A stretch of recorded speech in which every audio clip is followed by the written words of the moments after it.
Vamos agora para a atividade de História. Iremos falar sobre o primeiro reinado na lição 6. No livro de História, agora eu sei. Então, nós terminamos aqui o último conteúdo, onde fala sobre a proclamação da independência do Brasil, né? E agora nós vamos dar continuidade aqui a esse conteúdo do primeiro império. Então, nós devemos saber que o primeiro império aqui foi esse período que iniciou-se após a independência, né? E esse período aqui do primeiro império, então, foi considerado o momento do império, né? Onde foi dividido em duas partes.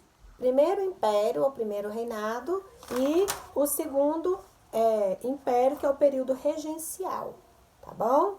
Então, nós vamos ver primeiro o primeiro império.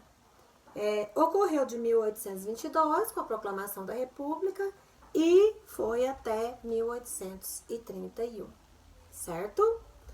O primeiro império foi reinado por Dom Pedro I. Ele era até então o imperador. E esse período, já falei, iniciou-se com a proclamação da República. Então, o primeiro império foi um momento muito agitado, onde ocorreu várias revoltas, vários conflitos, pois uma parte da população era a favor da independência, outra parte não era a favor ou gostaria que a independência demorasse mais a acontecer.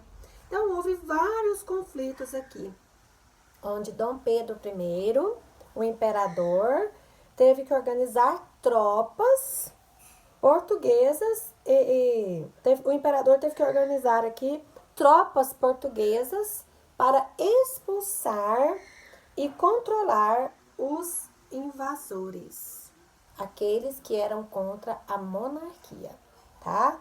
Então, ele organizou essas tropas para expulsar essas pessoas do território. Então, o governo de Dom Pedro I aqui era muito autoritário. Ele era um governo muito autoritário, gostaria de ordenar totalmente sozinho, sem nenhum apoio do povo, sem nenhuma opinião do povo, que tivesse nenhum representante, pelo menos, do povo. Isso foi provocando um grande descontentamento na população aqui, né? E ele foi contra uma constituição que eles estavam formulando. O Dom Pedro I, ele arrumou uma pessoa da sua confiança para fazer uma constituição da maneira como ele quis, da maneira como ele ditou.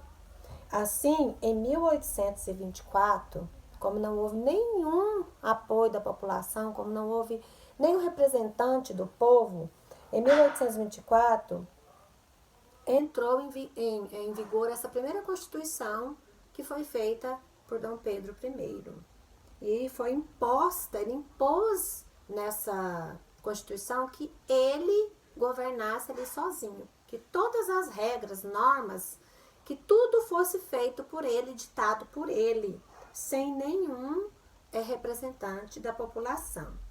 Então, no decorrer desse primeiro império, foram só aumentando as críticas e o descontentamento da população. E foi onde Dom Pedro I teve que renunciar ao seu cargo e deixar para o seu filho de apenas 5 anos de idade. Então, a partir daí, Dom Pedro de Alcântara, que era o seu filho, passaria a ter a coroa, passaria a ter esse poder. Porém, não poderia governar ainda com 5 anos. E isso nós vamos ver no próximo conteúdo, que é o período regencial.